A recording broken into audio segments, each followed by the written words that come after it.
मराठवाड्यामध्ये कालपासून सुरू असलेल्या मुसळधार पावसामुळे जायकवाडी धरण जवळपास 88% इतकं भरलंय।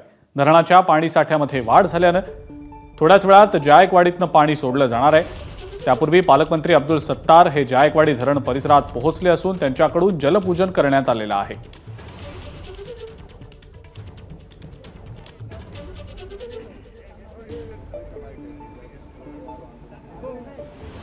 आवडतो माझा अथांग सागर, अथांग पाणी निळे, असं जिथपर्यंत आपली नजर पोहोचेल तिथपर्यंत फक्त निळे पाणी या ठिकाणी आपल्याला पाहायला मिळतं आणि म्हणूनच याला नाथसागर असं म्हटलं जातं।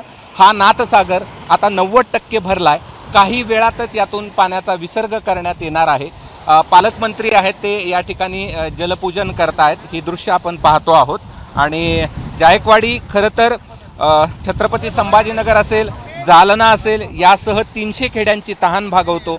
याचबरोबर उद्योग, जे मोठे उद्योग आहेत हे उद्योग देखील या ठिकाणी यावरती चालतात। त्यामुळे जायकवाडी हे आशिया खंडातलं सगळ्यात मोठं मातीचं धरण म्हणून या ठिकाणी ओळखलं जातं आणि या धरणाचं जलपूजन पालकमंत्री अब्दुल सत्तार यांनी केलेलं आहे। सोबत जिल्हाधिकारी आहेत, पाटबंधारे विभागाचे अधिकारी आहेत। पालकमंत्री म्हणून अशा पद्धतीचं जलपूजन करणं हा किती आनंदाचा क्षण आहे आपल्यासाठी। नाही, खरं म्हणजे मी या महाराष्ट्राचे मुख्यमंत्री आदरणीय एकनाथ शिंदे साहेब यांनी जे काही करार केलेला आहे, नवीन कंपन्या आपल्या संभाजीनगर जिल्ह्यामध्ये येत आहेत, त्यासाठी एक फार मोठा संकेत आहे। पाण्याशिवाय रोजगार उपलब्धी आणि उद्योग खाता, आणि मी भाग्यशाली आहे का मी औरंगाबादचा पालकमंत्री कधी होऊ शकलो नाही, परंतु संभाजीनगर जिल्ह्याचा पहिला पालकमंत्री होण्याचा सन्मान मला मिळाला आणि त्या सन्मानाच्या माध्यमातून आज मी जलपूजन केलं।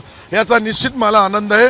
मराठवाड्यासाठी हा धरण एक आगळा वेगळा, शेतकऱ्यांसाठी असेल, पिण्याच्या पाण्याचा गावकऱ्यांसाठी असेल, एक फार मोठा संदेश इथून जातो का हे भरलेलं धरण जितकं पाहिलं, आपण आताच सांगितलं काही नाथाची नगरी आणि नाथसागर या दोघांचा कदाचित आपण जे उल्लेख केला काही वाक्याने तो बरोबर आहे।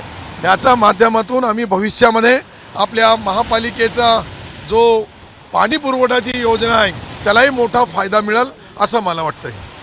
जलपूजन झालंय, कुठल्याही क्षणी पाणी सोडण्यात येईल। कॅमेरामन धनंजय दारुंटेसह मी कृष्णा केंडे, एबीपी माझा, जायकवाडी, छत्रपती संभाजीनगर। एबीपी माझा, उघडा डोळे बघा नीट।